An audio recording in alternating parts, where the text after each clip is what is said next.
Today's episode of The Chop Shop is brought to you by our good folks over at Manscaped. Get 20% off and free shipping with the code The Chop Shop at manscaped.com. That's 20% off and free shipping at manscaped.com using the code The Chop Shop.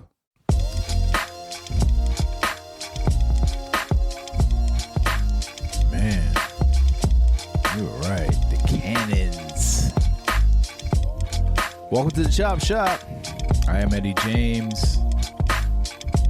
E I E to all my Brazilian peoples. EIE. I thought I said that. You did. Oh, you said it too. Okay, all right. Yeah. I'm allowed to say it too. Yeah, I know I'm making an ass out of myself. No, you're not. Okay. Next to me, as you just heard, is my brother from another mother. Fastest hands in the world. Fuck the tri-state. DJ React. Yes, sir. What up? Yeah. Man, we got a true MC, a true producer, a Brazilian motherfucking legend to be, an influencer. He is an influencer, ladies and gentlemen. And I can't wait to get into this interview, man, because I want to know all things about this young gentleman, or gentleman. He's younger than me. So everybody who's younger than me is young gentleman. Peace to my brother, Kamau. Yes, sir. Welcome. Yes. That speech. Thank you guys for having me here. I've been listening to the show. That was the top one podcast that I've been listening to last year. Thank you, man. Whoa. Yeah, you're a fan of the show too. From the jump. We appreciate that. From Sean J to Buckwild, yeah. Yeah. We just had Buck. Man, I appreciate that, bro. We like this should be very easy because I like sometimes I like to prepare for interviews, but I don't need to because I feel like we've met once, and you at the Gene Brown beatdown. He had like a pop up in Brooklyn, and out of the blue, like me and React parked. I parked, and we were in front of the building, and you pop out. I'm like, yeah, you guys were living. Shit. You guys opened the door to get something. You, Divine, Static, and React, and I was getting to the place. Yeah, and then we proceeded to not walk in the place. We walk around the streets of Brooklyn to find something to drink. Around, remember that? Yeah, we need something to drink before we walk into this place. Like, I would have been fine with a 40-ounce that night, but yeah. Now we bought bottles. Fuck that. Yeah, we did. We went to some fancy place and we bought like a really good bottle of, was it gin and it tequila? took us a while to find something. We bought a nice bottle of tequila, and then we bought something else. We walked around for blocks. We did, yeah. We walked around the block only to find the liquor store that was on the corner of the block we were already on. Yeah, on the other. Yeah, corner, we did a full fucking circle, and circle. and then we stopped for Patty's. Wagwan. I know we did. Listen, man, I was looking forward to this interview, and just timing and stuff like that. So I appreciate you. Is it an hour behind? I don't want to sound ignorant. 2 hours behind. You guys are 2 hours behind. Yes, 2 hours behind. Okay, there we go. So now I don't feel so bad because it's 9:30. 9:30. So. Nah, you guys are 2 hours behind. Here is 1:30 a.m. Oh shit. I'm sorry. I feel like I did. No problem. That's my working hours. All right. There you go. I'm not on some Tape Love time, but I'm ahead. Oh man, shouts to Tape Love, man. Tape Love is in the UK somewhere over there, and it's Netherlands. He's in the Netherlands, and it's like he would get up at a certain time and he would be rocking with us like it'd be like 4:00 in the morning, and he would be at the session in. He was off the session to make breakfast for his mom or something like that. And speaking of session in, man, this is how I come to meet you. Like a lot of my other brothers in my squad, pelota, you know what I'm saying, baleta. yeah. There's a lot of them, bro. There's Duda. a lot of Brazil gets busy. Say it again. Duda help. Oh yeah, Duda. Yeah. Go on, name them, bro. Go on, name them, bro. Who else? When we did the Brazilian episode, we had Duda, we had Mestre Shin. Yeah. Bileta was with the Chile episode. Oh, Chile. That's right. He was. Yeah. It was Duda, Shim.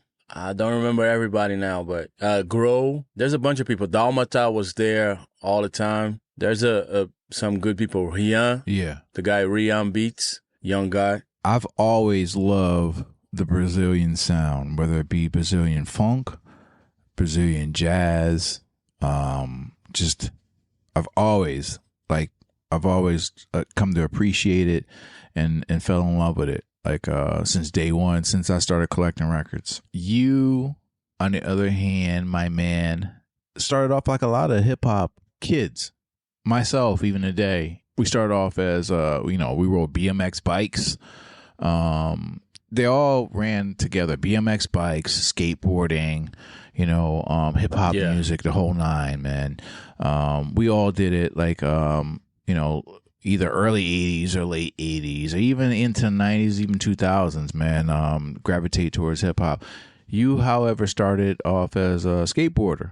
Yeah, skateboarded from age 12. And that's what got me into everything I do nowadays. Skateboarding introduced me to the friend that brought me into the world of hip hop. So we were 12 skateboarding together, and his brother was a DJ. He was also a DJ, but of course, 12 years old, so he was the new guy. But he's a DJ nowadays, and it happens that his brother's group is the biggest hip-hop group in Brazil, Racionais MCs. But around that time, they were beginning.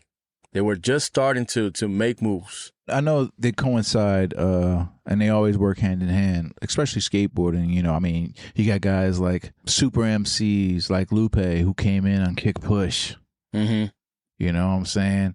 And that was a crazy record. It helped things out, like at the period of time where Kick Push came out, because there was not any kind of boom bap type shit. So he kind of reintroduced that with, but it was like, some skateboard shit, and a lot of skateboarders, even Pharrell, they call him Skateboard P. Like, he was a skateboarder, Yeah, before Lupe, Pharrell was the skateboarder for hip hop. Although we had some people like talking about it, but it was not like the big names talking about skateboarding. There's a lot of things that go into Brazil, and I did my homework a little bit about Brazil and what happened with Brazil as far as it relates to the United States with slavery. And I'm going to make it, and I'll make my point real quick. So Brazil was the last country to end slavery. That is a fact. Yep. Right? Fact. Okay. So we ended ours in the 1800s, 1863, whatever, emancipation, whatever. Ours was 1888. Okay. So my point is, when it comes to oppression and then coming up with music, and then, generations later, how hip hop, how your music, whether it be jazz or whatever. Can you please tell me what kind of music that you started off, like your early roots of Brazilian music? Was it jazz, or I'm sure it wasn't jazz, but the original music of Brazil? The original music of Brazil that is worldwide known is samba. Okay. Before funk, we had samba. Okay. So samba merged with a lot of genres to make, like, our jazz has some samba in it. Our bossa nova is jazz and samba. So we had samba early on, and my parents are from the countryside Brazil, so we also have our version of country music, but it's way different. Nowadays, it's more like it's closer to the country music in the U.S., but we had our style of country music, and I had that in the house a lot. I know our listeners will be like, "What the hell? Where is he leading to this?" But we had to get this out because this is our first international interview, right? React, we need to get down to it. We need to get in depth. First of all, Black people, we created everything. I mean, I'd say African Americans, whether it be rock or jazz, hip hop. Blues. We'll give you our country. I'm sorry. Yeah, well, React, you're Italian, so you Black too, and you Sicilian. He Black. Yeah, he's a brother too. React is reacting for real. Right. With all due respect, and I got joke. We got jokes, man. But I had to ask you that because we're trying to understand where the music comes from, your music comes from, and I know where our American hip hop comes from. It comes from in the Bronx of gangs, not wanting to do that anymore, and a release from that, and then talking about the struggle. So I know in Brazil y'all got hoods. We think we got hoods. Brazil. Yeah, y'all got some real hoods being like I've seen. Yeah, it's crazy. So I know that you guys went through a lot when hip hop hit the scene in the 70s. It hit the scene in the 70s too. It caught. I did some research. Yeah, late 70s. That's right. So I understand. We got it when you guys got it too. Basically, are there any pioneers that you guys have that you can talk about early on? I think the first one that comes to mind is Nelson Triunfo. He was a dancer and also an MC because, the older people, they had to do everything within hip hop. So they danced, they did graffiti, tried DJing and MCing, all that. So Nelson, he's the one that was dancing around downtown São Paulo. And people were looking at him like he was crazy. He had a big afro, looking at him like he was crazy because it was in the middle of a commercial area. Yeah. Like they had some malls around it. But that is the birthplace of hip hop in Brazil. So because he and his crew, they were dancing around that place, that area. Yeah. And he's the one that got breakdancing to the TV. He was dancing around all the clubs. That story that I heard about, I wasn't there. Okay. But I heard about straight from him. Oh, shit, you heard it from him. Yeah. All right. He's a friend. Yeah. He became a friend. That's dope. It's crazy how I connected to a lot of pioneers here in Brazil. Mm-hmm. Out of the blue, like even Kurtis Blow, he came to Brazil and he interviewed me. And he said that my interview was one of the best.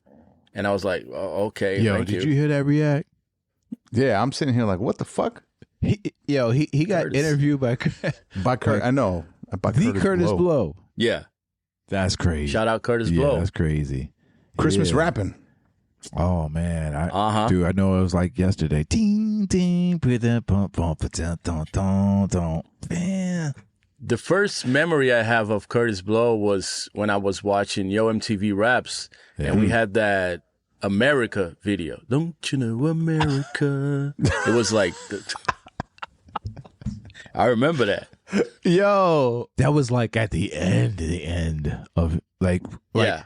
Peace to Kurtis. I mean, Kurtis Blow's a fucking legend, B. He is. Do the breaks. You know what I'm saying? Basketball. The breaks. He was the original one that was like I mean, Melly Mel was pretty. Hey, watch what you say, B. I know, because Melly Mel be like, Melly Mel drive the white planes and fuck you up. I know, man. He'll He's like drive super to your buff and place he's like, and- yo, I was the first one that came up with but Kurtis blows in your face. Swish. Remember that shit at basketball? Yo. And then it was like AJ up in the Bronx where the people are fresh. There was one DJ who could pass the test and that was down below and he's ready to play. That's right, y'all. His name is AJ. Yo, Kurtis Blow was the guy. Curtis is the homie. Yeah, he was the that. first I MC still before Melly Mel. It's crazy that I connected with him by kind of accident because he was trying to interview some people in Brazil for a documentary or something. And someone mentioned my name and I was just like walking by the store and the guy at the store, he knew me. He was like, yo, this is Kurtis. I was like, I know him. He was like, oh, I'm Kurtis Blow and I want to interview you. And I was like, a lot of people in Brazil don't know about him. Word? It's crazy. I've been like studying that shit for a while. Well, I mean, like you had like Crush Groove and like the movie like Crush Groove and shit. Like, well, then again, you're a digger. Yeah, I am. You know what I'm saying? I know you sit for records and stuff like that. How'd you get acclimated with North American hip hop? Like, when was like your first taste of it? I don't really know which was the first song that I heard, but I remember around age 12, I started to try to learn English. And I think I already knew about hip hop because of the music. And I saw some breakdancing on TV or something like that. Your English is very good, by the way. Yeah, self-taught. It's crazy. Thank you. You start off with the curse words first. You're like, you bitch ass motherfucker. No, I never did. I didn't. All right, then it was sexual. But I know. You're like, some titties. No, it's crazy because there wasn't like someone teaching me, so I had to but you come from that from the books. You come from Brazil, the fucking capital of sex. Curse words. No, not love. No, sex for real. Period. When I think of sex, I think that's of wrong. All right, but I feel you. Pause, bro. I'm saying, man. Like, man. Anyway. Yeah, but I was learning from the books. So there was no one to like tell which were the curse words that I had to get. But that like led me to learning English. And of course, hip hop took me to the curse words quickly because like NWA around that time. Oh, for sure. So man, so it was like was NWA like your first like real listen to like some gangster shit? Nah. I think Public Enemy was the first one probably. I remember I was talking to my friend a while ago, and maybe, but I think it was later on because there were those the hip house records that we had. So Snap, but that's hip house. the 90s already. Yeah. Mm-hmm.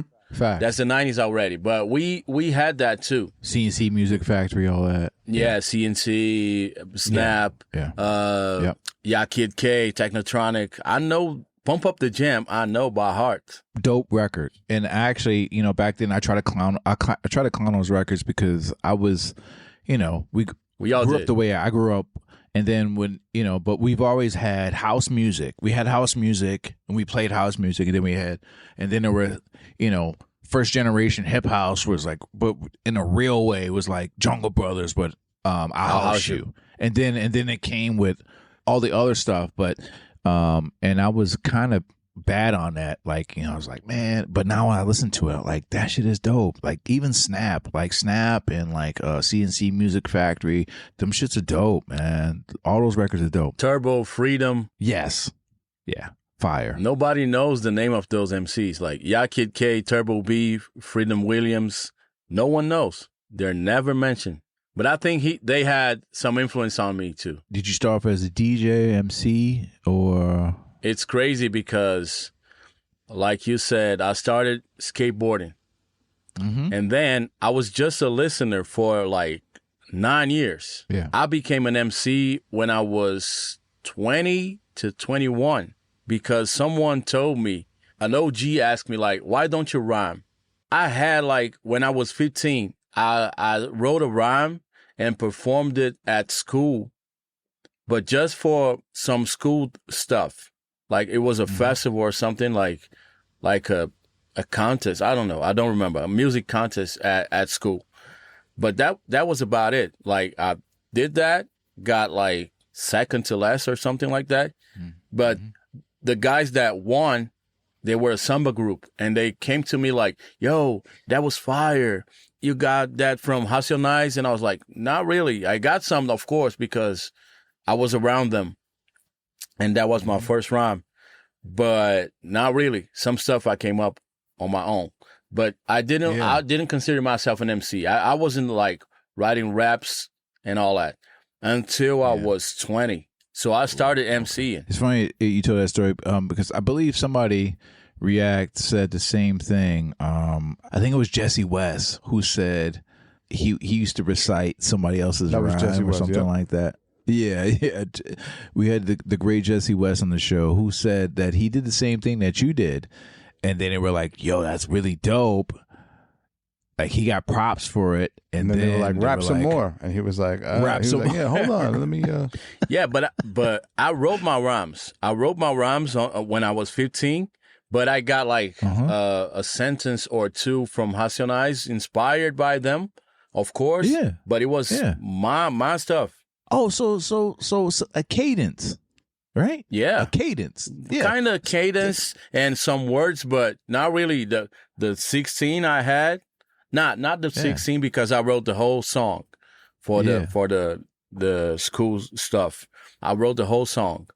Yeah. But I had some like influence, but it was all me. Bro, like, okay, so I mean, Jay-Z's done it a million times. A million times, bro. There are MCs that still do it a million times. And they actually, I've heard MCs do shit, even 4 bars. You know, they can do like, say for instance, I'm using this, a back for the days on the boulevard of, you know what I'm saying? Mm-hmm. And then they shoot their own.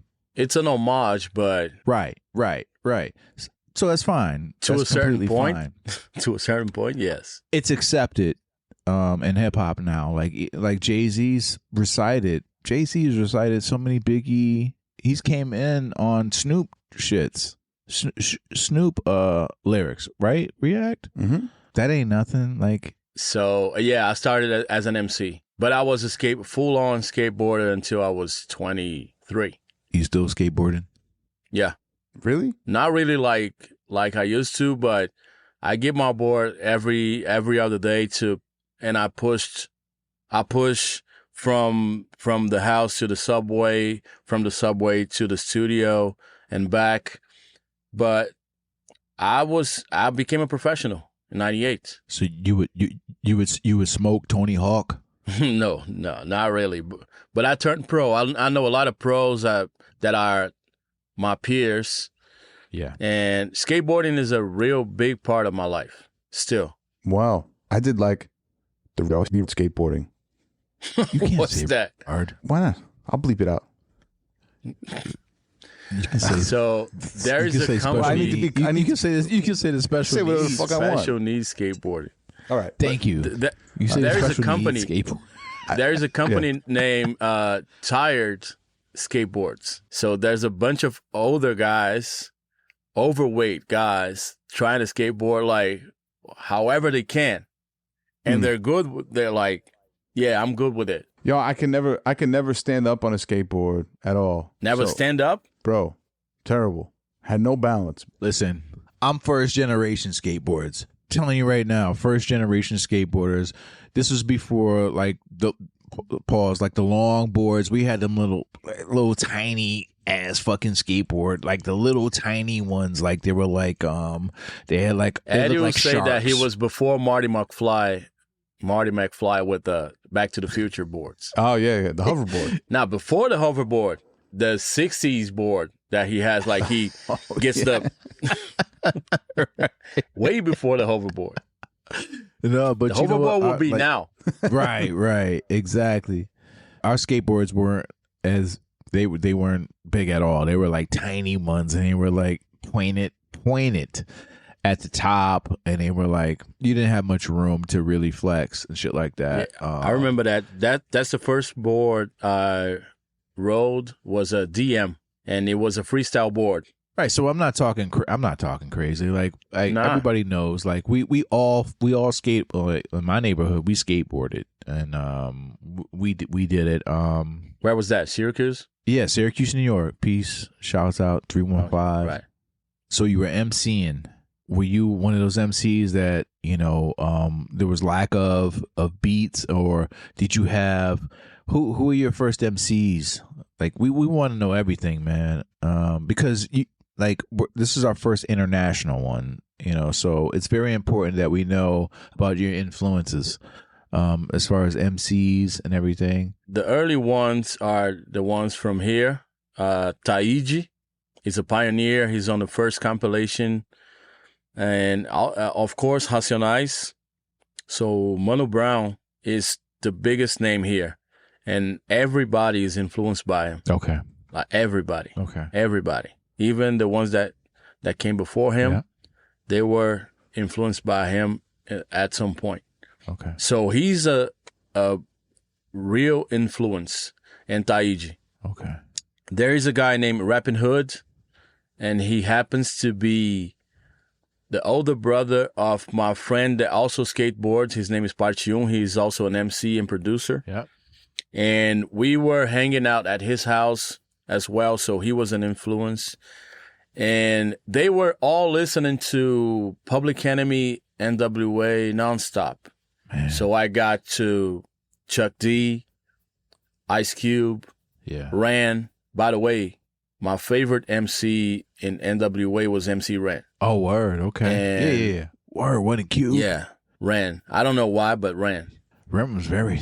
I think because Cube left in a second. So I liked Cube Yeah. outside of NWA, but Ren had a very dope voice too.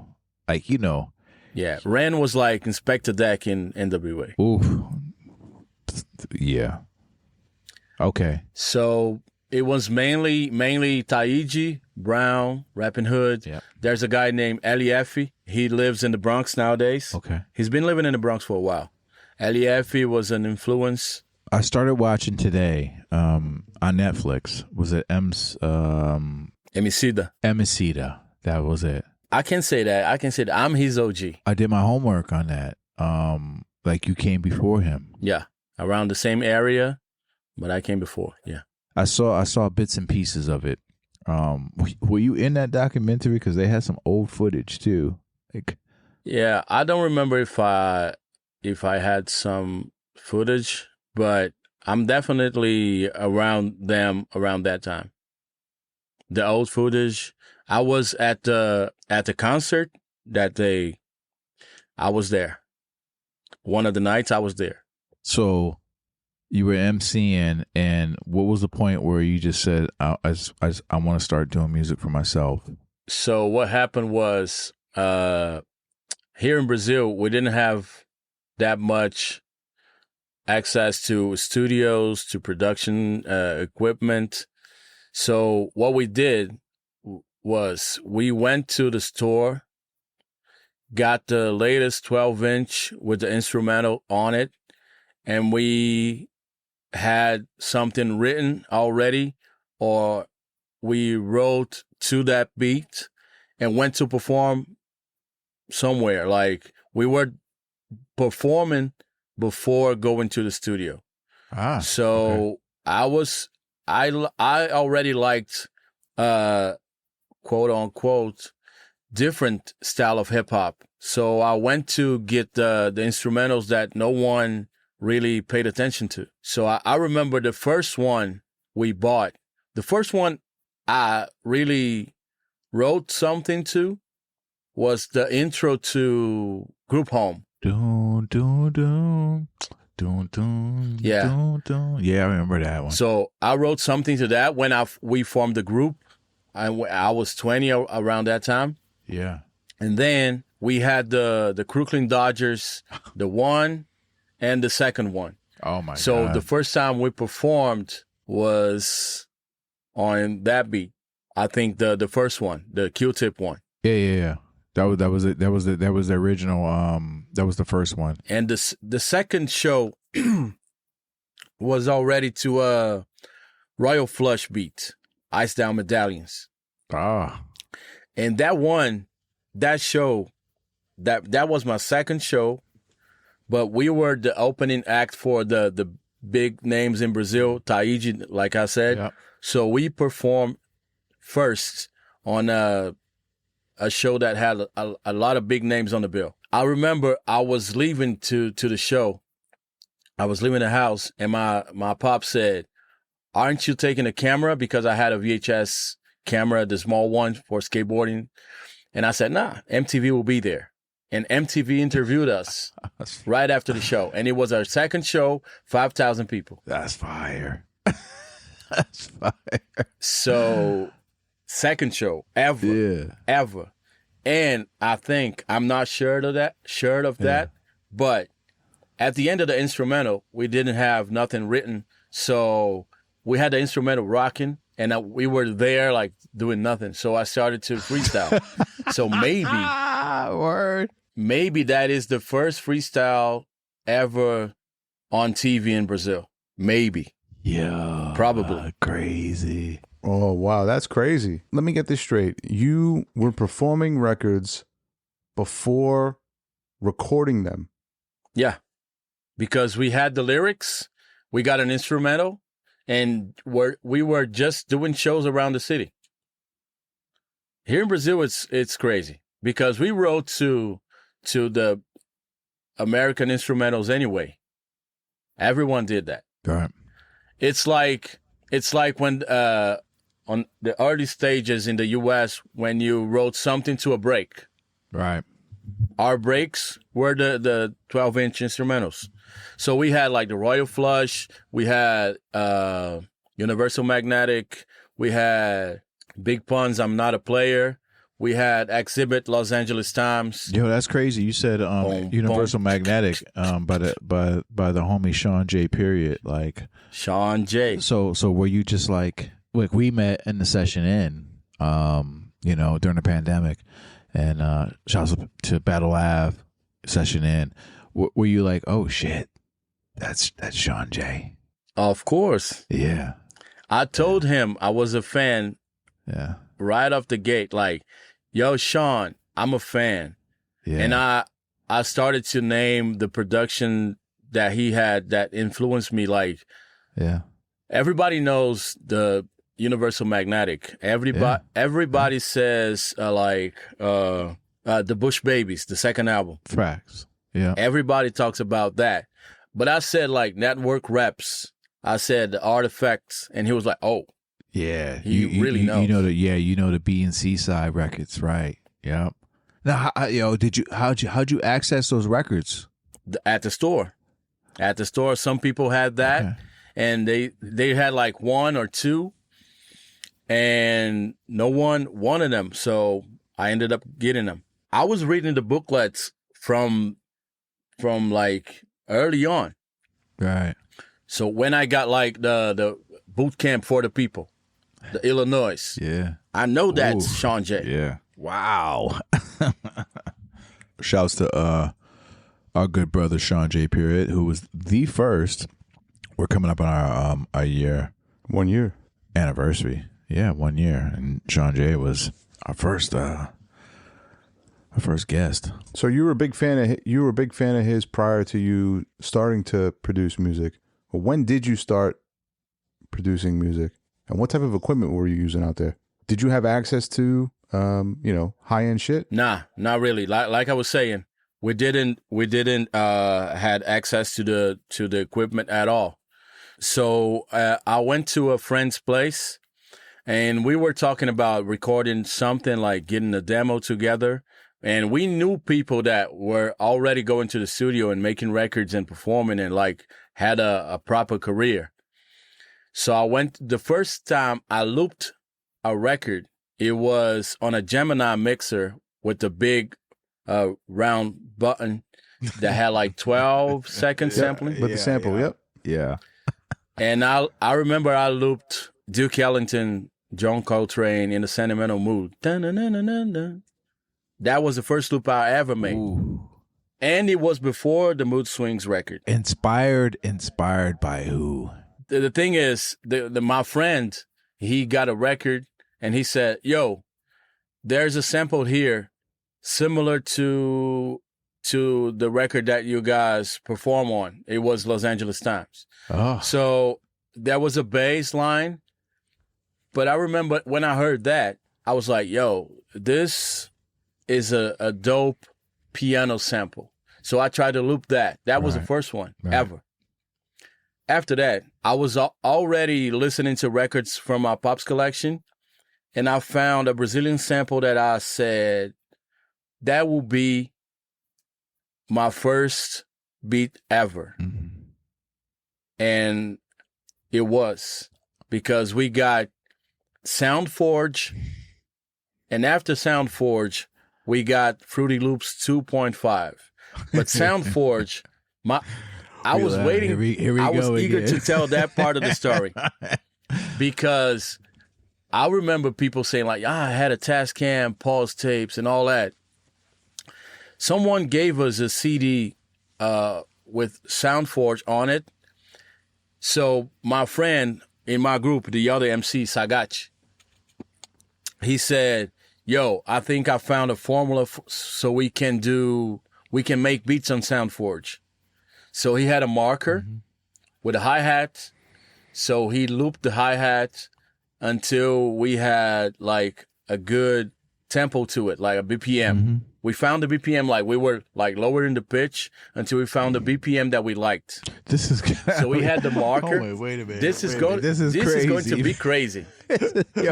yo, so it was like one hi-hat, but it was like that.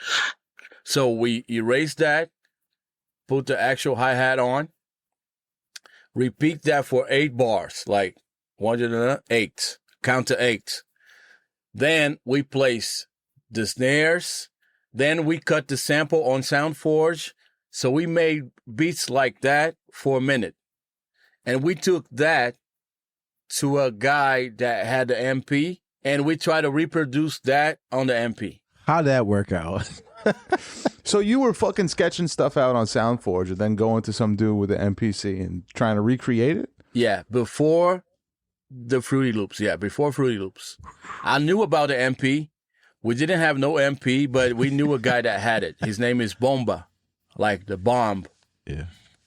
And shout out to Bomba. Yeah. Bomba. Shout out to Bomba. Yeah. So Bomba was like, yo, get those pieces that you cut on a floppy disk, bring them to me, and we recorded that to a tape. So we had the beat on a tape. So he listened to it, and we tried to make that on a beat format. Yeah. A real beat format. Right. By watching him, I learned how to work the MP. Which MP was he using? 2000. Oh, okay. I was about to say some old ass shit. 2000. It was around 99, 2000 already. Ah, okay. That is a crazy, crazy fucking story. My first attempt at making some sort of music with structure was on MTV Music Generator. There's a lot of friends that started on that. Yeah. Uh-huh. Yo, I know nothing about that. I just started DJing, so that's like 97. But hold on, before explain, because I know nothing about that. MTV Music Generator was a PlayStation game. It was a Sony PlayStation game, and it was like PlayStation 1. PlayStation 1. So, and it was like just one big fucking beat grid. What? That you could just place. Yeah. I know nothing about it. It had sounds and synths and drums and yep. And it's So it's you guys an had the upgrade from remotes? another You one had the that remotes making beats? No.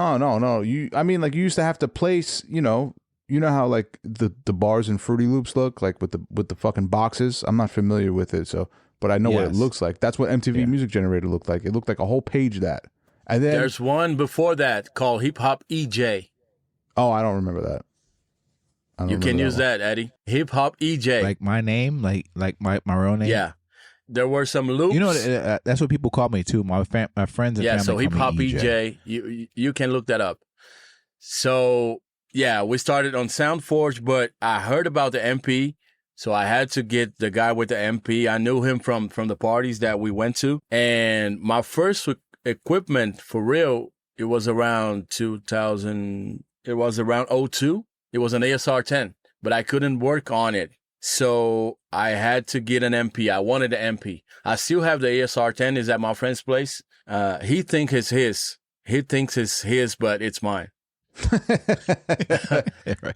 Yeah. Whoever you are, he's coming back to run his shit. Your name? My stage name, Kamau. Kamau. Yes. Oh shit! You said stage name? Danger government. Oh, he as he smiles. No, that's not his government. That's not his government. I no. can tell you. Who gave you the name Kamau? And I know the meaning behind it, but why don't you just tell everybody what it actually means? So at my friend, the OG, he's called KLJ. KLJ. And he was a DJ, right? He still is. He's the best in Brazil. Okay. He's the one that asked me the question, why don't you rhyme? He's the one that had all the records. He's the one that's the older brother for my friend. So he's kind of like an older brother to me because I'm the oldest at my family. But he had a book of African names. So I was going through the book to find a name for myself. And I didn't have no really nicknames that stuck when I was skateboarding. So I was searching for a name when I got to Kamau, and the meaning is silent warrior. And I was like, yo, that sounds good. Silent warrior. And it's crazy because I was already, I had access to the internet, to internet on the university I was going to. And I started to search for some other Kamaus around the world. I found some, but the first one that I found that was also an MC is Kamau from Canada. Okay. And we got to know each other, to meet each other back in 06 here in Brazil. Spelled the same way? Yeah, the same way. That's his actual name. Ian, Kamau. And it's different when you got the L in the end, when it's spelled with an L. It means perfect. And with the U, it's silent warrior. And randomly, last year, at the Jay-Z exhibit in the Brooklyn Library, I ran into him over there. He was on the other side of the counter that was like, we were looking at newspaper or something that had Jay-related stuff. I looked ahead and I saw him. I was like, oh. And he was like, That's just Kamau? there. Hey, come on. Come on. Hey, come on. that's Yeah. fire. Yeah, the Spider-Man. right. They're all pointing. yeah. Crazy. And I said, yo, we randomly met. He said, no, not randomly. The energy of the Hip Hop 50 brought us here at the same time. I said, yeah, that too. That's dope. That's dope. But back to the MP. Yes, sir. MP. So Oh, yeah. Rasta Root was selling his MP for $500. Ooh. I don't remember how I got the money around that time. I was playing shows already. So 03, I had Rasta Root send the MPC to a friend in Costa Mesa, California. He was coming to Brazil. He brought me the MP. Oh, okay. And I still have that. All right. It doesn't work now, but I still have that. I don't know why I say you said Rasta Root. Yeah. Like word. Rasta Root. The one that works with 5. Yeah. That Rasta Root. You still have that MP? Yeah, at home. Yeah. I keep saying that's React's machine. Well, Yeah. first it was the 2000, then it was the XL. I rocked with the XL for a while, but shortly. I had some. I had the 2000, then I had the 500, then I had the XL, sold it. The 500 I gave away to a friend that we made a lot of stuff together, and I thought he deserved it. Yeah. And back in 2012, He's a back in generous 2012, guy. Yeah. yeah, when I can, yeah. Back in 2012, I got the Renaissance that I work with, and back in 2018, I got the Live 1. Okay. So you're an Akai guy. Yeah, Akai guy, Akai guy. What'd you think about stems on the MPC? We are using stems anyway. No, so I know. That would I know be- that, but No. I mean, That's the. no. Have you no, used it yet? I get it. No. I understand, and there's a slew of programs that do it. But for somebody who uses the MPC in the box, right? Well, the Renaissance is more of a controller, but Yeah, the Renaissance is not really in the box. well, the live is yeah. the MPC live is. Mm-hmm. What's your take on that? Are you excited about that? I guess. Yeah. That will be an improvement, and it will help a lot.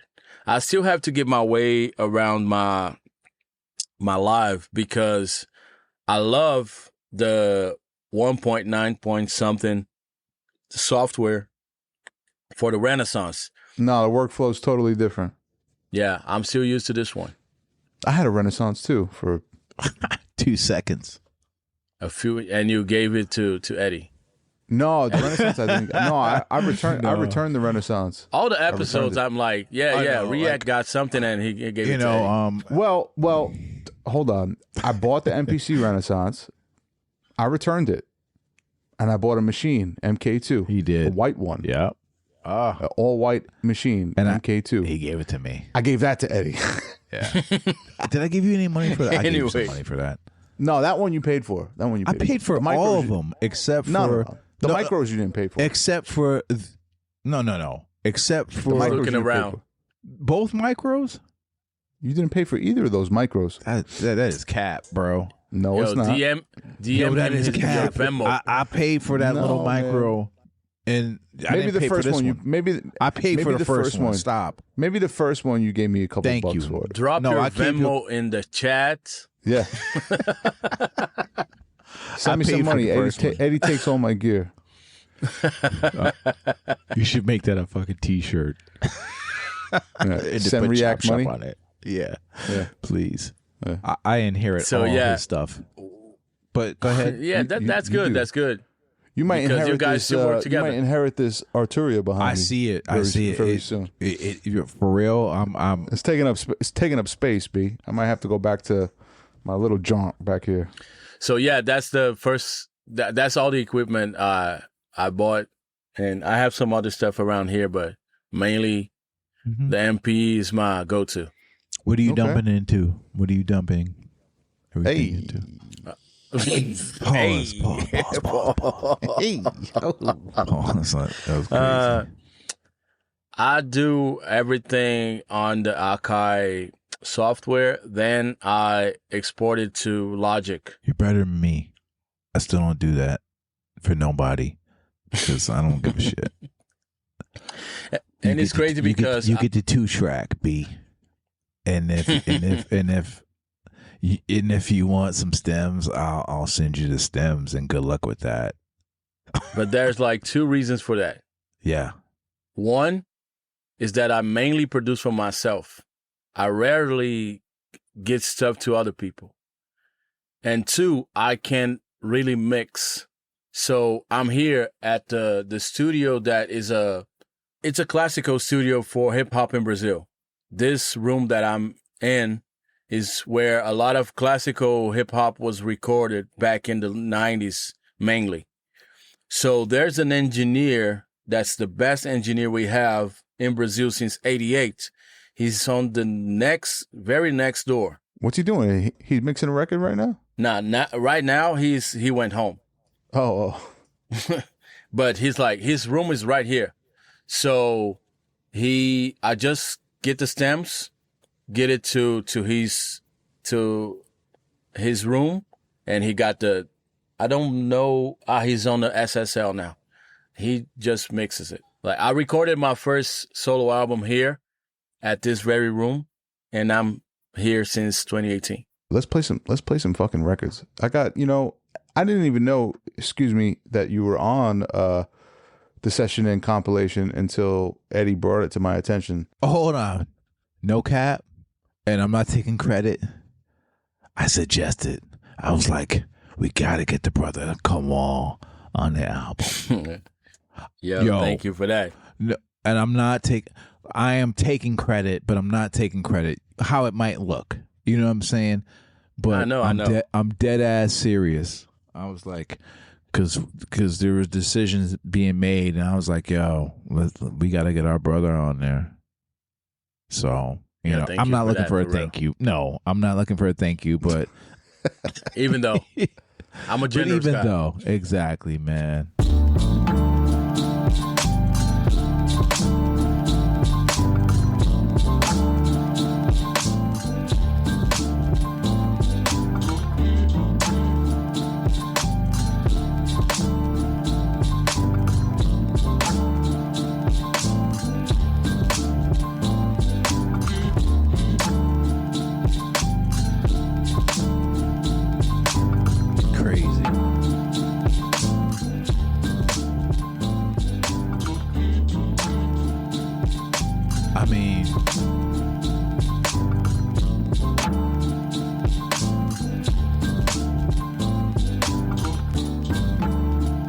I mean, come on, man. Seriously, yo, you got to rhyme over this. Yeah, like you got to rhyme over that shit, bro. You got to do for real. You got bars too. I translated your bars. I was like, ooh. I had to. Like Max. I had to, bro. I had to. I was. But that one is crazy because it's not really.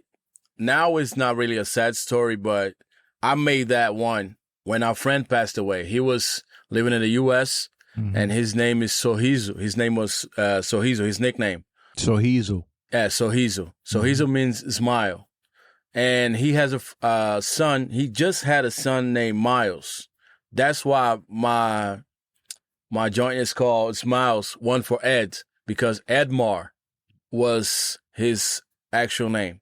Oh, wow, that's cool. That is so cool. I got the news and I got to the studio and I was like, I sampled a Brazilian record that has something to do with it. Yeah. I won't give any names, of course. Yeah. I sampled two Brazilian records. Mm-hmm. And I say that because people always saying yo, Brazilian producers never sample Brazilian records. Here in Brazil, they say that. Oh my God.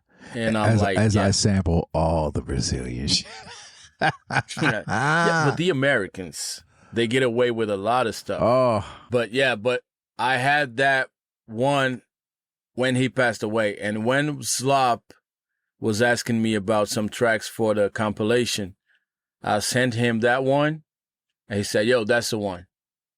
So I was like, I was happy with it. Dope. And some of the stuff, some of the keyboards, a friend of mine named Grow, he also played some of that stuff because he was also a friend of Sorriso. So we made that one for him. That's fire. And that is my very first instrumental release anywhere. No, I was going to say, you sent over so many records. And obviously it's all labeled in Brazilian, so. In Brazilian. Should I just just click shuffle and see what? Just click shuffle and see what happens. No, what was the first joint that we played? What was that one that we played? Oh, I got a good story about that one. Okay, so let's see if I pronounce this correctly, and we could all get a laugh out of this. This is called. Oh, it's actually not that hard. Jota Ghetto. Jota Ghetto. No, the instrumental one or the first one, the Jota Ghetto. No, the one that we were going to play to the intro of the show, but it had vocals on it. Jota Ghetto, yeah, Jota Ghetto. Oi, o senhor que é Sauenga Pereira Santiago? Opa, sou eu sim. O que é? É carta de São Carlos. Carta de São Carlos? É isso. Tá bom então. Muito obrigado, hein? Alô, boa tarde. Boa tarde. salve bro. Chegou em mim seu endereço, por isso a missiva com apreço. Confesso, caneto com saudade, sal, vale. Como andam as coisas em São Paulo, vale. Faz tempo que você nem gosta de visita na City, funciona aqui, reencontrei algumas letras. Até considerei voltar a cantar, coisa de 2 minutos logo após deixei pra lá. Talvez eu devesse ter sim continuado, talvez até pra SP tivesse mudado. Mas já pensou, mó medão de metrô. Pensou, se eu me perco a minha mãe mata eu. Falei com o Cauê, ele me disse que se pan. Cê tava em turnê, tinha cachê e van. Achei da hora e castelei e se na mesma hora achei esquisitice. Pelo menos pra mim, jamais pra você. Grande parte do que eu fiz se deve a você. Aí quase nunca dá pra saber qual o lance. A vida por aqui é Faber e ter câncer. Eu ligo a tela e não anima nada pra eu ir, meu. Vindo da pena que a favela tá horrível. Eu não me adaptaria, de fato faria zero diferença, me frustraria e voltaria. Oh, you singing too, B? Nah, that's not Oh, me. that's somebody else. That's you singing? Shit crazy. Nah. I just made a beat on that track. This shit is crazy.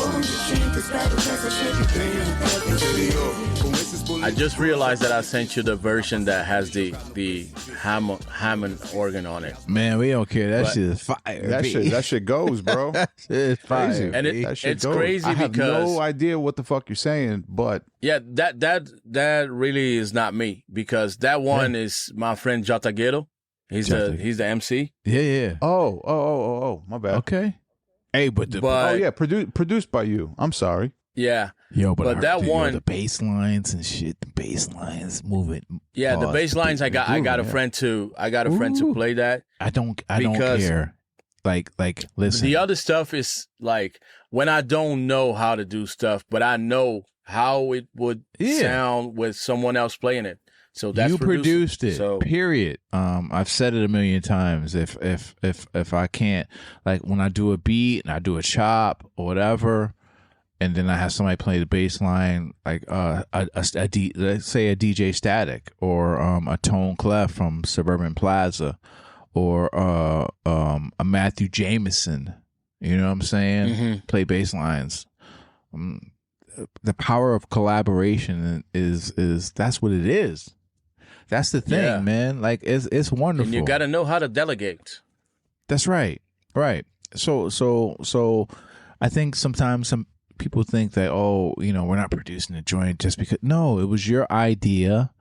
It came from you. I know the drums definitely, and the programming came from. I mean, you did that. And I rarely use breaks, so that's Right. a rare one. Yeah, but you did the drums with the break. Yeah. But it's crazy because I was just making the beats here, and Yeah. Jota was here, Yeah. and he was listening to the beats that I was making, and he was like, "Yo, run that one Yeah. back." And I got that, and he was like, Right. "Yo, send me that, and I'm gonna write something." And he's And we don't sample snitch on this fucking show. So Yeah, I know that.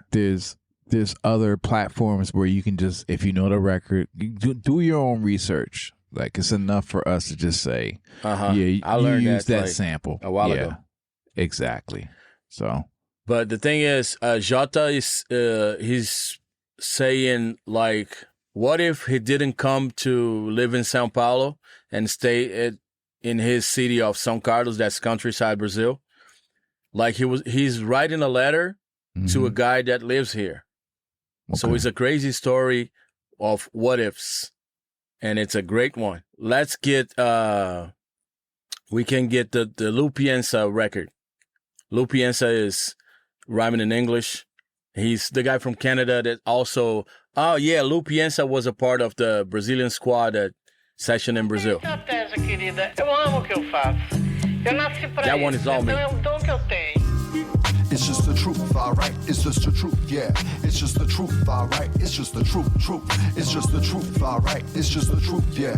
It's just the truth, alright? It's just the truth. Been an MC ever since I laughed on a mic. After the lights were turned off in my room, I blasted in flight. Daydreaming in the dark, staring at the Hold ceiling on. fan shadow. Adrenaline set in my React.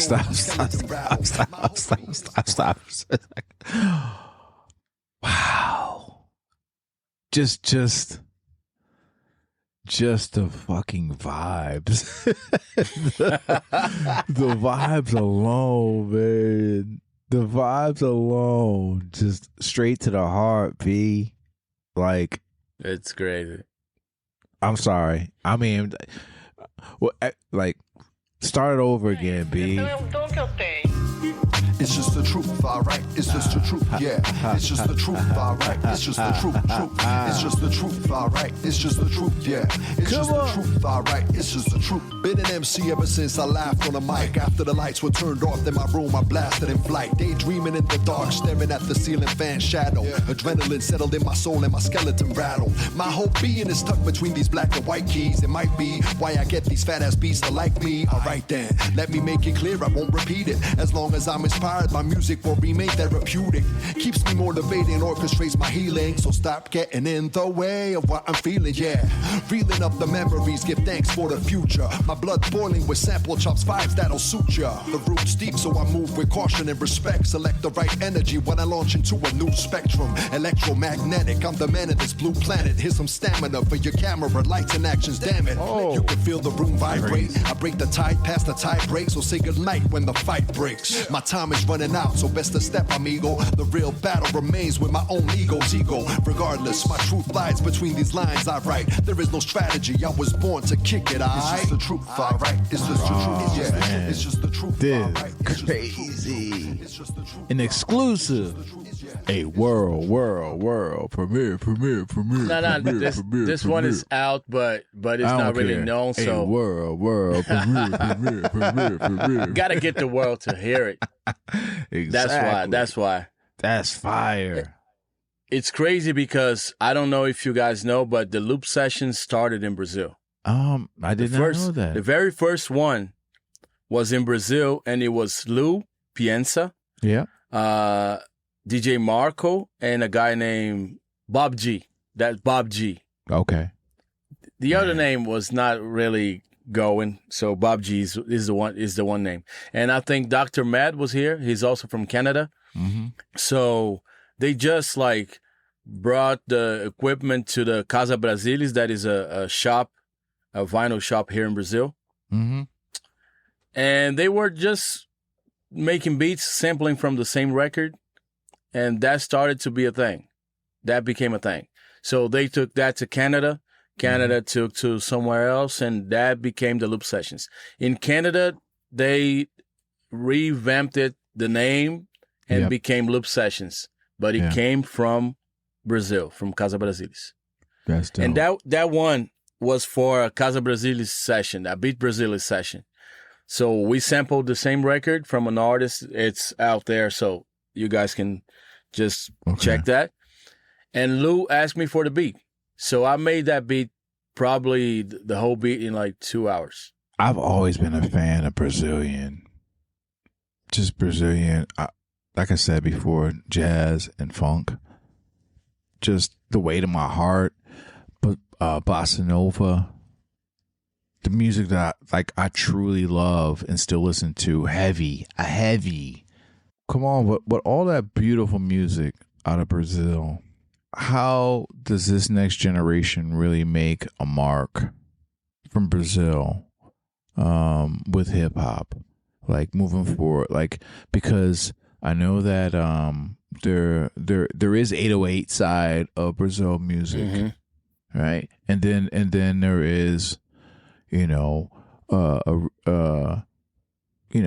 just different, our side. I'll say our side. I mean, our side. I mean, in 808, we all do 808s. I had an 808, but you know what I'm saying, right? Yeah, I know. Explain to me how Brazil is going to really crack it, like how, like reggaeton, like you guys did it with jazz music. There's no question about it. We have, we have the receipts with all Brazilian jazz and bossa nova. How do you guys do it? I think Brazilian music nowadays for outside Brazil is the baile funk, the Brazilian funk. But there's a lot of people that perceive Brazil as being just that. But the thing is, with hip hop, we got the 808 side, the all electronic side, and auto-tune and all that. But there's some people on that side that is learning how to play. They don't really sample, and they're like improving in some sense. On the other side, now we have a bunch of musicians that grew up listening to hip hop.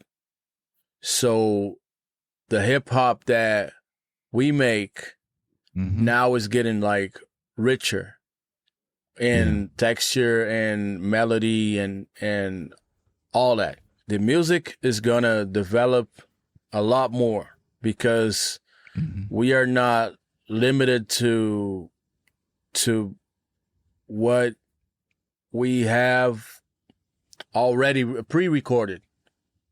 We can get something else. Like it's weird also because everyone is following a formula. Like you have those sample packs, so everybody gets from that. You got the drum loops, everybody gets from that. Let's have a conversation about that because React and I we're gonna House Shoes is coming back on the show, and I want to bring it up with House Shoes. But let's talk about that real quick.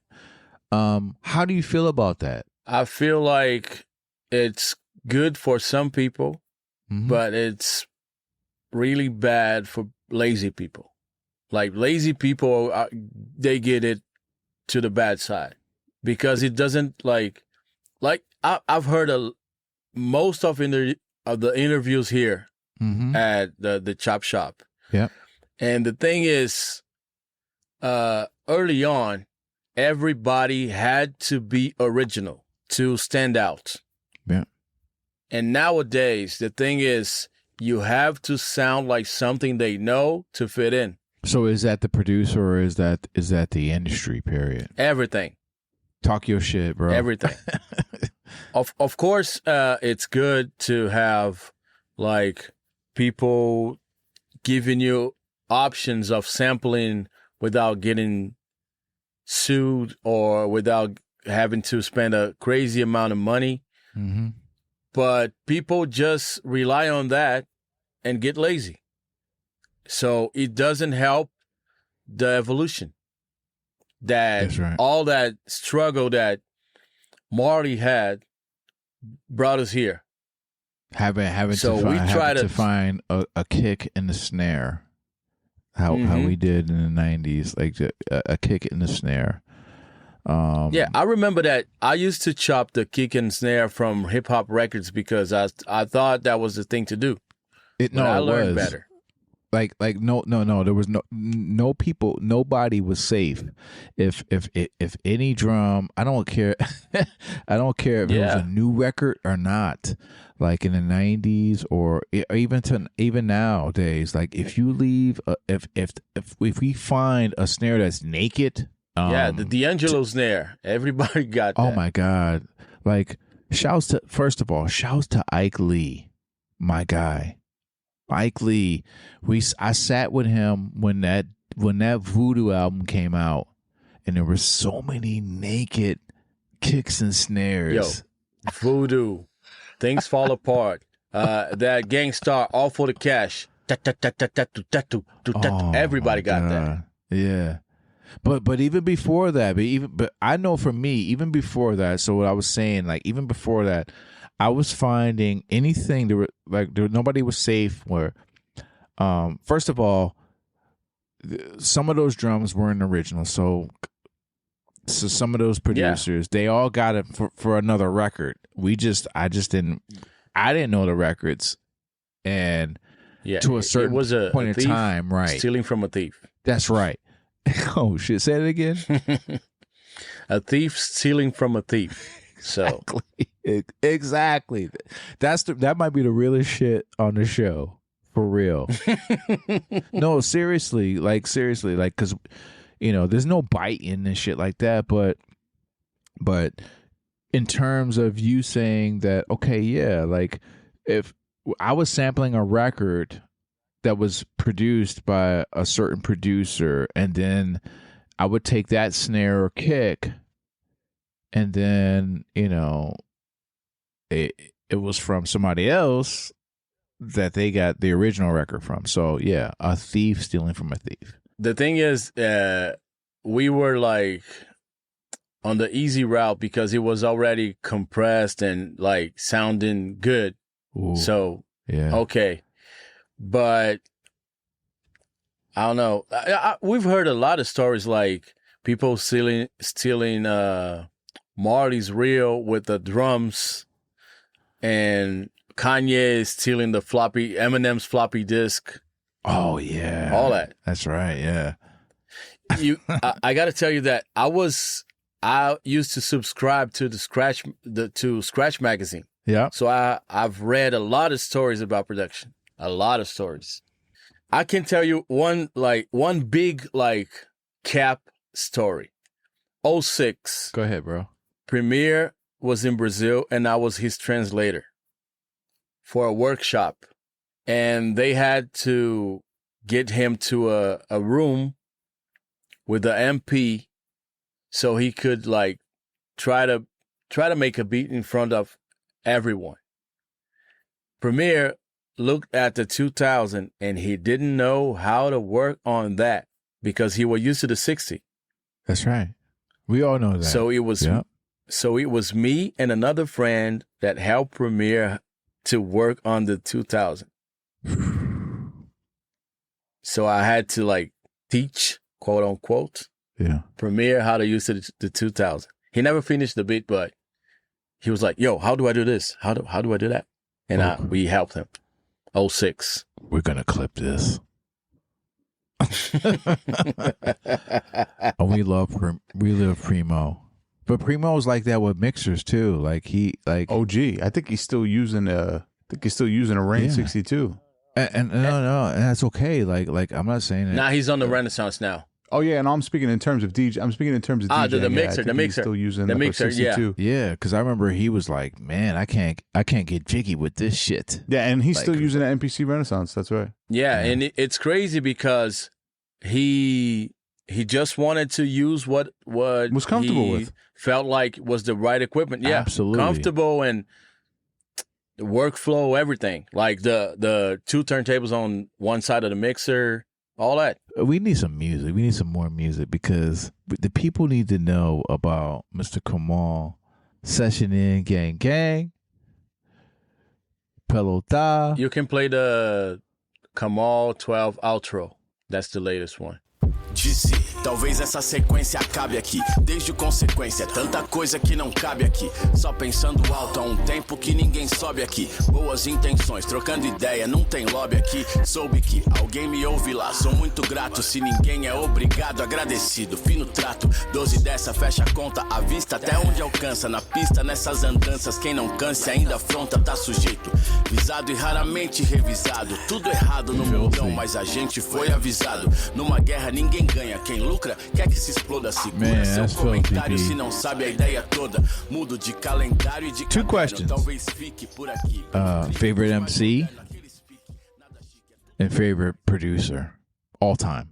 Dilla, producer, because he embodies everything that we like, and he influenced a lot of people. He borrowed from the ones that we already liked, like Pete, Primo, Q-Tip.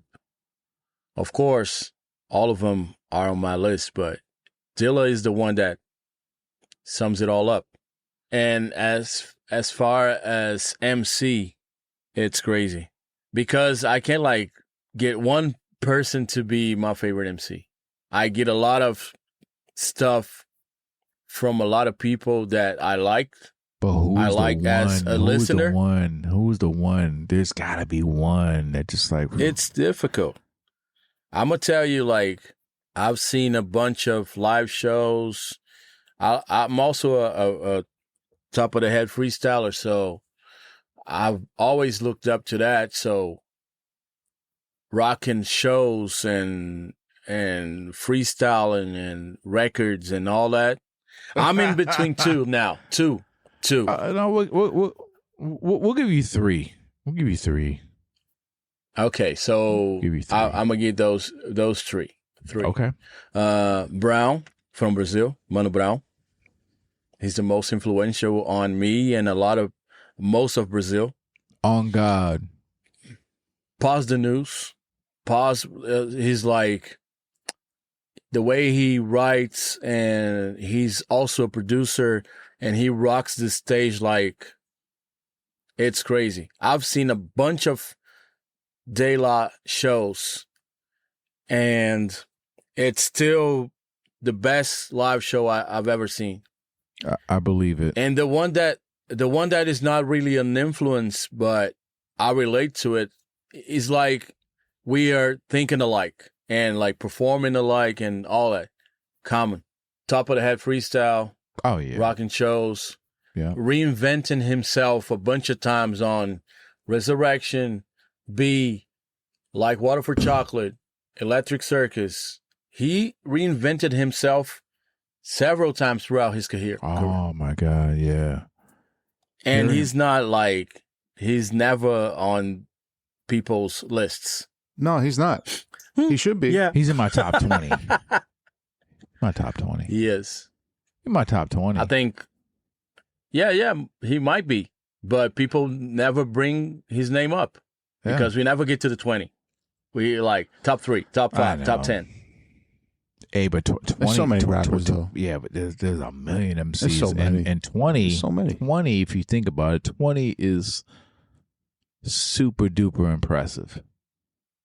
20 is, out of all the years of hip hop, 50 years, people. It is 20, and I honestly think that I can put Common in my top 15. And he's still rocking, still like rocking stages and making records. I can't wait to hear his record with Pete Rock. How about Black Thought? Yeah, I mean, I got to ask you as an MC because you're an MC too. I forgot about him. Oh, and it's crazy we forget about Black Thought. Yeah, because he's in a band, but it's crazy. He's run. See, I'm glad you said that. He's ridiculous. He's ridiculous. He is. To this day, he's in my top. He's in my top 6. I've seen the Roots live, and it's crazy. I've seen Kamau live, and it's crazy. I've seen De La Soul live. It's crazy. Crazy. You've met Dilla too, as well. No, because when he got to Brazil, he was just here for like not even a day, and he had to go back. But I met Madlib on that trip. Oh shit! Wait a minute. I've met a bunch of people. That was a trip when he had to go when Dylan wasn't feeling well. He had to go back. Yeah, it was supposed to be a J-Lib show.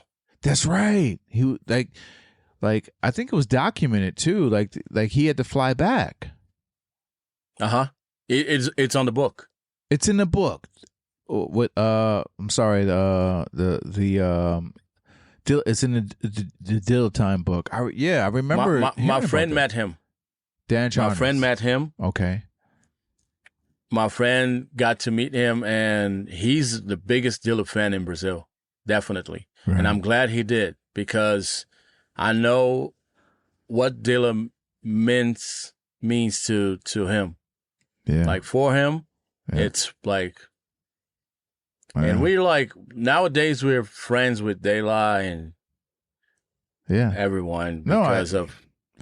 Listen, I said to many people, you know, I've been in the presence of a lot of people, NBA stars, NFL stars, music stars, and out of all that, like I got a chance to meet one guy, and I met him because we recorded at the same studio. You know what I'm saying? Dilla. Like, I met Dilla at Studio A. Wow. And he was just, I don't know if he was settling up with a bill, you know, but I had a session, and my boy told me, yo, he's in the office right now. Yo, your boy. I was like, what guy? He's like, yo, your guy is in the studio. I was like, I mean, in the office. I'm like, who? And he's like, yo, JD. I was like, what? and that's when I met him. And he gave me all his math, every single one. At that point in time, I want to say it was like early 2000s. He had like super duper like, because we had like pagers and shit like that, two-way pagers, and like he gave me all his numbers, and I called him on his number. He answered, and we kicked it for a minute, and I was like, I was I was on some starstruck shit, bro. I'm gonna keep Of it course. real, bro. I definitely was. Sometimes, because sometimes I get starstruck after the fact. yeah, no, like for real, because I had the number. And I was like, 2 weeks after I got the number, I was like, damn, like I got his number. Like these are real numbers and shit. Like You gotta act cool, like, but you look at your phone, like, I add your page. yeah, like, right. I was deal. just like, I'm just gonna call this motherfucker, and he answered. Let's see. I get a little starstruck still. No, but it's okay. I try to man. act cool. Yeah, no, because we're fans. Yeah, right? no, I no. mean, react, right? Like, it's okay to be fans. I ran into Odyssey back in New York last year. He's super dope. On the corner Odyssey. of the place I was staying at. And I was like, yo, Odyssey. I've been talking to him over the internet for a while. He recognized me and he gave me his number, and I just went to have great conversations with him while I was in New York. And we're gonna use this clip to get him on the show. Hey, Odyssey, come on, pal. Low budget, baby. You know what I'm saying? I know. We already had Kev Brown on the show, baby. We know why you know, the crew, baby. Yo, low budget. There's one name that is not really mentioned. He been to Session In. Roddy Rod. Oh, what? Talk about it, Roddy bro. Rod. Yeah. I'm a fan from his Mass Pike work. Yeah, like making it blend. And that was like, crazy. A super duper pause, bro. Mass pipe. You said mass pipe? Mass Pike. No, I never said Mass Pike. I would never. It sounded like it sounded like mass pipe. No, that would be like a mega pause. Mass Pike. Mass pipe. Remember that is fucking horrible. When those actors, they had like the wordplay names, Pipe, like Wesley Pipes. Mass Pike. Yes. Yo, Mass Pipe would be a crazy name. Every time someone came to me like, yo, it's obviously he's from Massachusetts. From Boston, yeah. Yes. Yeah, but my government is Marcus. So every time someone said, yo, Mr. Marcus, I'm like, are you sure? Oh, shit. Let me just put my hat on real quick. Wait, I wish we had the fucking the Pornhub shit.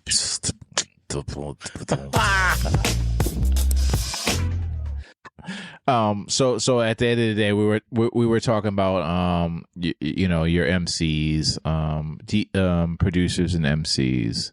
So as a producer, did we name the producers? You said Dilla, and then you said then we gave you three, and you said your three MCs. So, but producers nowadays, there's a lot. Like through Session In, I met a bunch of people that are still influencing me to this day, and I'm learning every day that I watch them on IG or at the session. I got to get back to New York to get in a session with like you, Brown Jewel, Men Plus. Slop is already working on a plan. Yeah, Static. Slop is already working on a plan to get the session out to Brazil. So I got to get the right connections to make it work. Sometimes people think that I have the power to bring everyone here. Like I ran into Marco Polo at the Sean Price tribute at SOBs, and he was like, "Yo, Brazil, you got to get me and Ace to Brazil." And I was like, "Yeah, okay, but I can't really do that." Yeah, but you know what? No, that's a great thing too, man, because you are an influencer. You're a huge influencer, man. and you get a lot of love from your region and from us over here, man. Like we're about the music. You know that. Yeah. That's what connects us. For real. Like we're nobody special, but honestly, we everybody has been on our show. Their music has been amazing. I was listening to an episode, and you guys said there's no meat producers on our show yet, and I was like, I'm about to be the first. No. Nah, man. No, Cut it out. That is a fucking lie. That's cap, B. That's what I thought. First of all, you gang. Pelota. Squad. Yeah, thank you guys. Facts. Squad. Oh, I did have a question, I think. I got a question. Like who fucking edge ups your beard because he's really good? I do it myself. Get the fuck out of here. Manscaped, B. Word? Beard and mustache trimmer. Yep. Legit. 20% off. Use the code the Chop Shop. You see that? Fire. Get your shit right. No, your shit is right. Pause. All right. Was there ever a disconnect? Was there ever a chance for you to transition into the U.S. market in terms of hip hop? I'm not saying you don't have an imprint here in the United States, but pretty large figure in Brazil in terms of hip hop music. So, Are you still trying to make an impact here? right, Yeah. exactly. Are you trying to cross over into like the United States, like U.S. hip hop? So a lot of people know that I speak English, and they always ask me like, why don't you write in English? And I say, there's a bunch of people over there that were born into that stuff. So they're already there making what we like. Mm-hmm. So I got the people here that I got to speak to, speak about,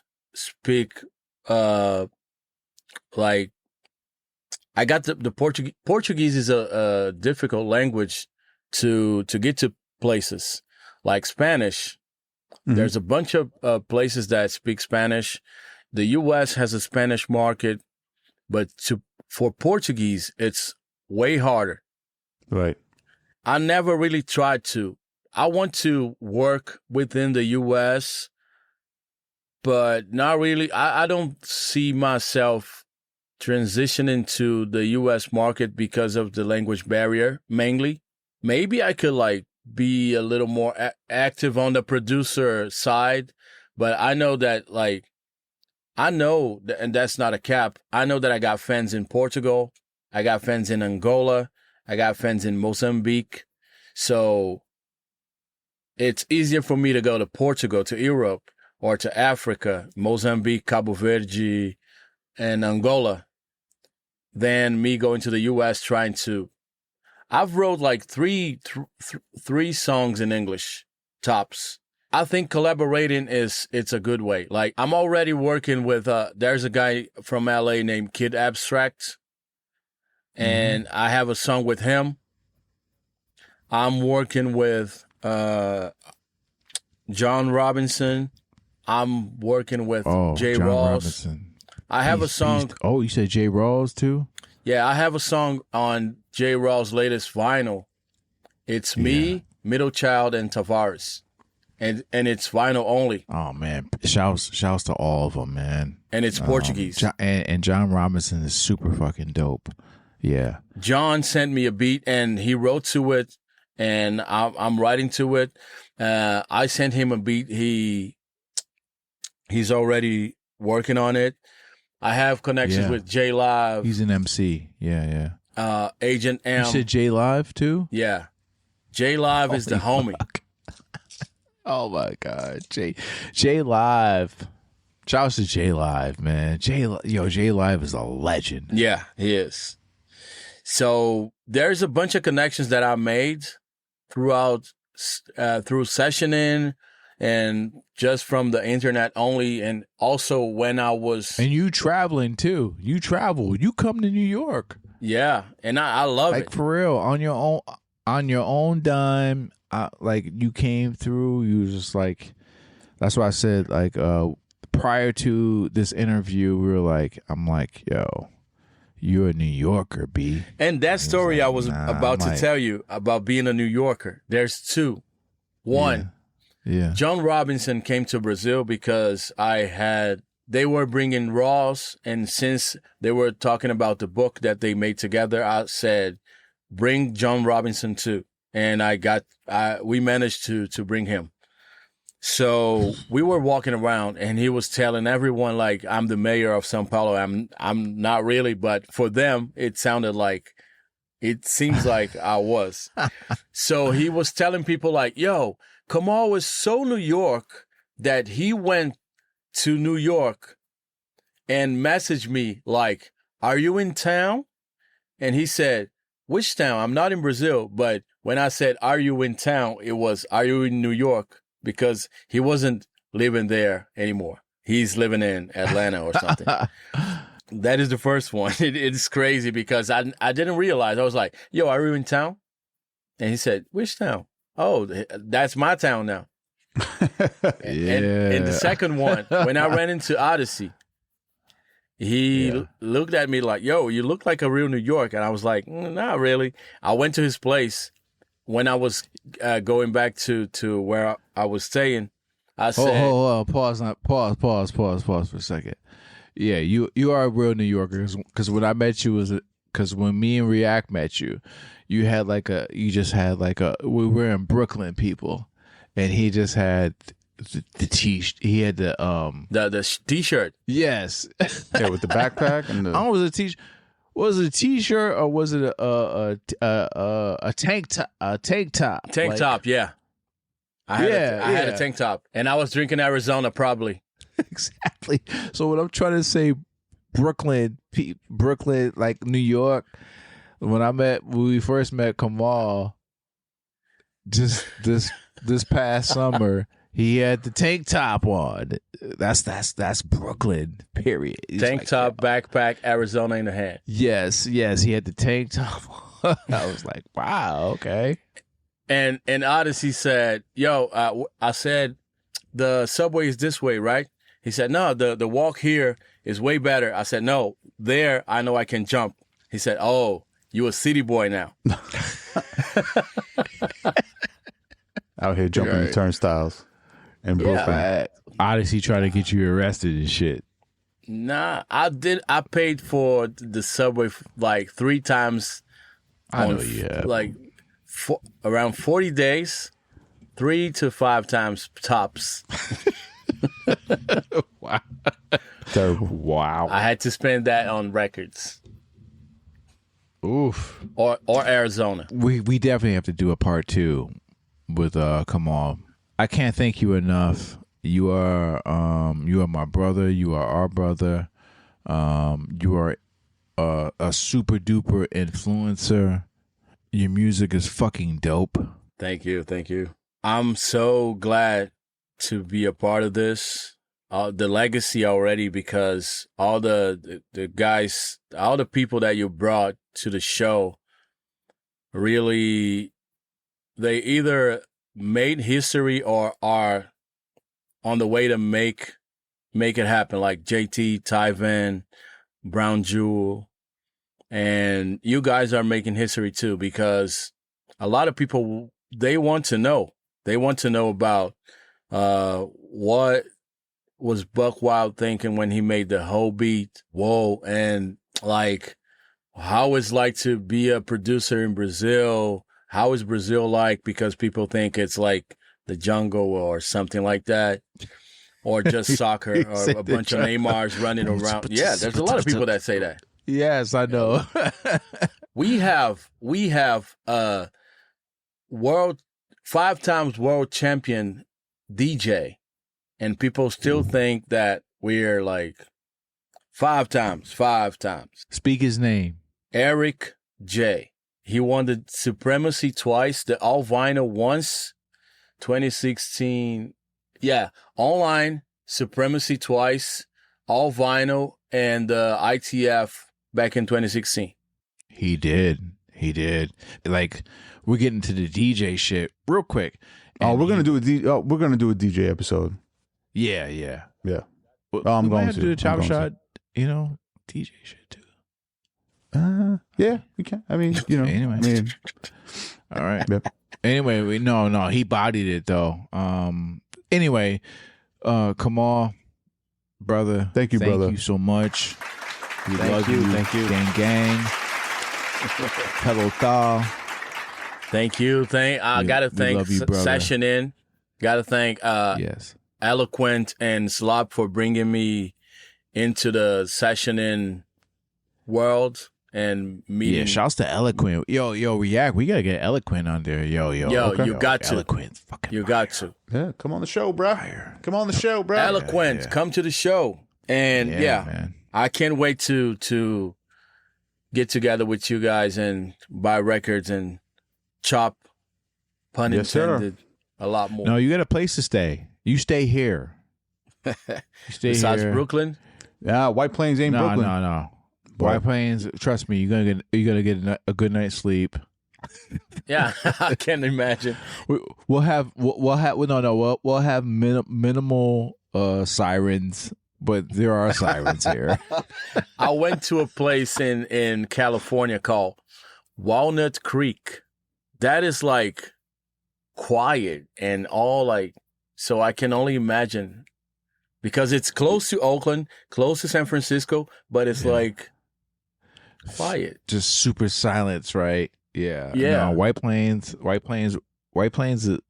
York, 25 minutes or 23 miles outside of New York City, north. We're not upstate. Sorry, people. Sorry, try to say we're upstate. But yeah, it's not silent here anymore. But listen, man. Gang, pelota. We love you, brother. I love you, brother. Thank you for coming on the show. Thank you, guys. Once again, ladies and gentlemen, Kamau. Thank you, guys. For real, for real. Eu tô sem tempo pra bochicho e papo lixo. Se é pra perguntar o que eu acho, aquieta o facho e dá um play no carrapicho. Quem não tem o que fazer, divide em nicho. Cata uns trechos de barulho, sequencio e deixa o fish. Espera lá que nem de Jorge. Fazia esses baratos com o André no Soundforge. 44, tô firme e forte, ainda norte. Nem tô esperando a morte. O mangue tá mó bagunça, cê não quer que eu me comporte. Não queira que eu concorde com piada no alvorada. Ninguém tá no paraíso pro baile acabar em pancada. Quem tá dando mancada não chia se for cobrado. Tamo trampando dobrado, tô nem vendo a molecada. Não jogo qualquer coisa no universo em versão beta. Quem caneta sabe a treta, se formato já deleta. Pra não encher a paciência, já evito a falação dos meia boca. Flow Saraiva, tolerância zero. Pouca. Se der milho é pau no gato e chama o Ibama. Depende como chega, trombobama ou trombozama. Cês não queria salve, então toma. Não pensa que é festa, se não tiver na lista, então não testa. Pouca. Se der milho é pau no gato e chama o Ibama. Depende como chega, trombobama ou trombozama. Cês não queria salve, então toma. Não pensa que é festa, se não tiver na lista, então não testa. Me chamar pelo meu nome não te dá desconto. Nem intimidade, nem se me irritar de tonto. Tenta intimidar, desmonto, não paga de louco. Não tamo aceitando cheque sem fundo de pé de break que tá de extra no mundo. Não caí na armadilha, sou panda. Não de pelúcia, Wakanda, nada de Rússia. Te faltou astúcia, marreta de plástico e tá pensando que é dó. Não entende por que não bate, te assenta e pensa. Melhor, vocês escolheram o pior. Quer que melhora, que jeito? Errar é humano, não digo mesmo desse rejeito. Ou pior, desse dejeto, nem quero no meu trajeto. Nem trombo, só passo reto, distância de vários metros. Nunca cultivo ódio, mas nem por isso eu sou manso. Só miro míssil e lanço, nenhum traço de ranço. Se parar com esse balanço, já não escrevo e nem gravo. Não por nada, vocês nunca me viram bravo. Se der milho é pau no gato e chama o Ibama. Depende como chega, trombobama ou trombozama. Vocês não queria salve, então toma. Não pensa que é festa, se não tiver na lista, então não testa. Ou se der milho é pau no gato e chama o Ibama. Depende como chega, trombobama ou trombozama. Vocês não queria salve, então toma. Não pensa que é festa, se não tiver na lista, então não testa. Nunca subestime um sujeito pacífico. Nunca subestime um sujeito pacífico. Nunca subestime um sujeito. Nunca subestime